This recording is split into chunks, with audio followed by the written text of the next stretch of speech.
Acuérdate que su obsesión fue la reforma del Estado. Trabajó muchísimo en lo que él llamaba la reforma del Estado y diseñó una serie de leyes que llevarían al establecimiento de un aparato estatal democrático y progresista totalmente para el siglo XXI, ¿no? Desde luego no se asumieron esas posturas que él proponía por ninguno de aquellos que él apoyó, ¿no?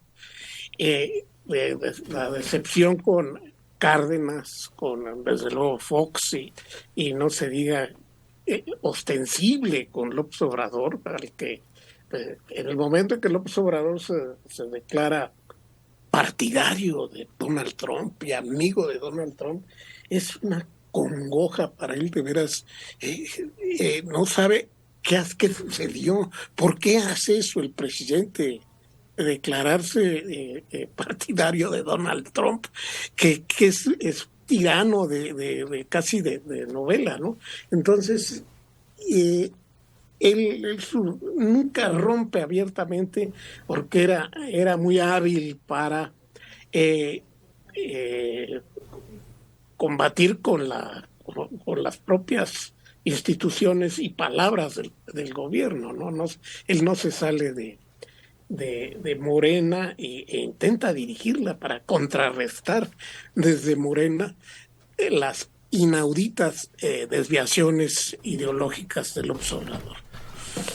Oscuro favor dijo cuando Donald Trump pidió que vigiláramos la frontera y ahí fue el rompimiento que terminó Mesías Tropical y acusándolo de que tenía tratos con los narcotraficantes, al propio presidente. Y tiene un librote, yo nunca lo he visto, Agustín, que es, dicen, un tabicote. Es un mamotreto, pero Porfirio Muñoz Ledo, sin duda alguna, es un político, pero es un intelectual. En esa ecuación es donde no logró representar eso que se llama el carisma del pueblo. Fue un ideólogo, fue un crítico de cada uno de los sistemas políticos en los cuales él participó. Nunca se cayó la boca, pero siempre con inteligencia.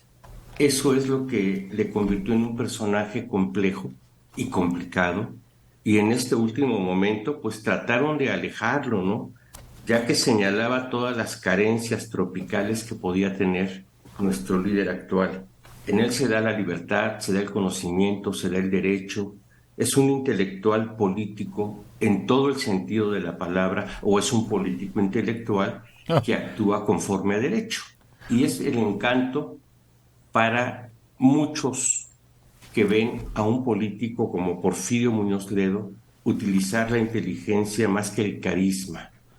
Porque el carisma se pueden hacer con él, pero no va a ser que tengas una administración brillante. En cambio, lo otro sí te puede llevar a eso, pero por lo mismo no convocó a eso que se llama multitudes. Pero con él se va uno de los grandes alientos, un soplo de dignidad en la política mexicana de los últimos tiempos. Oye, ¿y creen que esta habilidad le salió por ser tanto tiempo campeón de oratoria? ¿Que de ahí fue donde hizo sus tablas para volverse tan hábil?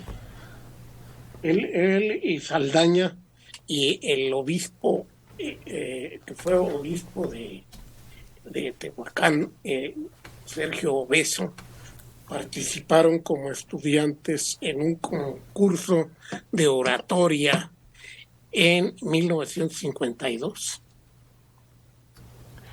Participó la mucho. Campaña de aquel año, campaña política de aquel año. No, pero no solo la campaña, parece que era parte de su estilo de vida. Era jilguero, sí. Sí, era de los grandes, de los oradores en mítines. Sí, cuando los oradores en mítines no eran golpeadores como los de ahora. Bueno, ahora ves a los candidatos dirigir Epigmenios y cosas así, que son las cosas más lamentables, ¿no? Bueno, por lo menos Epigmenio tiene inteligencia, pero los corcholatos o los demás no le llegan a Alejandro. Yo creo que las virtudes políticas o el conocimiento político que tiene Muñoz Ledo, que tenía, se potencializa con esa virtud para la oratoria, no al revés. Es decir, no fue buen político porque fuera buen orador, era buen político y además buen orador, porque tú lo escuchabas y la elocuencia y los argumentos que daba y la contundencia eran impecables. O sea, verdaderamente, cuando tú le oías escuchar en 3 o 4 discursos, sobre todo ya cuando es oposición, creo que es contundente, es preciso, sabe qué decir, sabe en dónde decirlo, pero eso es consecuencia también de traer un bagaje de conocimiento, un bagaje intelectual, que quizá si no hubiera tenido la oratoria, pues de todas maneras hubiera estado ahí ese conocimiento y lo hubiera aplicado y lo hubiera compartido y hubiera aconsejado, pero obviamente lo hace un personaje mucho más interesante el que cuando tomaba la tribuna o lo entrevistaban o estaba en algún momento de un discurso, pues verdaderamente era muy, muy contundente. No, pero mira, lo digo porque exactamente lo que refería Mario. Ahora es lamentable la prosodia, ¿se dice? De los candidatos. Y esos certámenes, esos concursos de oratoria, se han ido perdiendo entre los muchachos. Ya no existen. Ya no hay esas grandes asociaciones. El mismo PRI y los partidos tenían concursos de oratoria. Al no haber, se está creando un vacío. Haría falta revivirlos para volver a generar esto. O ya se perdió y ya, ni modo. Quién sabe, pero sí era muy importante eso. Y si tú revisas la vida de otros políticos importantes, no muchos de los actuales, pero de los políticos importantes que están en la historia política de México, casi todos fueron oradores. Campeones. Sí. Sí. Es que les da un sustento. Sí, incluso Beatriz Paredes, por ejemplo. Bueno. También participó en concursos de oratoria con éxito. O sea, muchos, pero eran propiciados principalmente por el PRI, Manelik. Tenía el Instituto Nacional. El PRI era mucho anterior, ¿no? Del PRI, porque estaba José Muñoz Cota, que era el que impulsa la capacitación como oradores dentro del Partido Nacional Revolucionario y después del PRM, y hacía unos concursos de oratoria. Todavía vivió bastante, entonces todavía alcancé a escucharlo. Pasaba uno por afuera del club de periodistas, por la calle, y se oía a los oradores sin micrófono. ¿Sabes qué otro? No, pues es que había muchos... A proyectar la voz, a imponer el silencio y a expresarse. Pero es que había oratoria estatal, pues, en los municipios, no tenía nada que ver con los partidos políticos. Así es. Pues sí, pero, a ver, no estamos en la antigua Grecia, estamos en México. Por eso. No sé si llega alguien... No, por eso, pero por ejemplo, yo creo que hemos tenido grandes oradores en México, pero en la realidad, ya cuando... quizá López Portillo, pero yo no recuerdo francamente, y yo tendría que buscarlo, porque yo todavía tendría 7 años cuando su campaña electoral.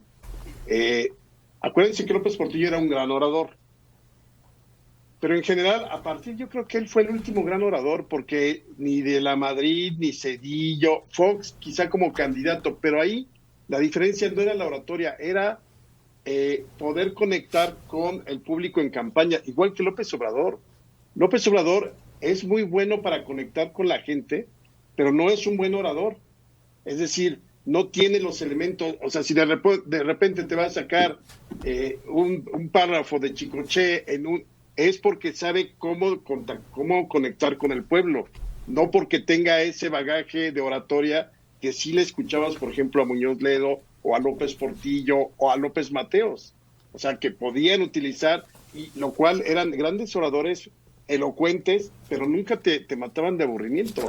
pero como dices, tú escuchas ahorita, por ejemplo, un discurso de Claudia Sheinbaum, yo creo que deberían, como va a ganar, deberían retirarla, un curso intensivo de oratoria, cambiar el tono de voz, es verdaderamente lapidaria ella cuando habla, o sea, terrible, no tiene ni el tono, no conecta, el discurso es totalmente, ¿quieren que regrese el avión presidencial? No. ¿Quieren que regrese el Estado Mayor presidencial? O sea, ¿qué es eso? No hay nada que digas, híjole, cuando menos habla bien. López Obrador no es un buen orador, pero sabe conectar, sabe tocar las fibras sensibles de la gente que lo escucha. Y yo creo que entonces ahí se dividen dos tipos de, digamos, de oratoria. La que tiene un fundamento teórico, con conocimiento, con elementos, con argumentaciones muy razonadas, puntuales, y el otro, el que puede conmover a una muchedumbre por lo que estás diciendo, no por cómo lo estás diciendo.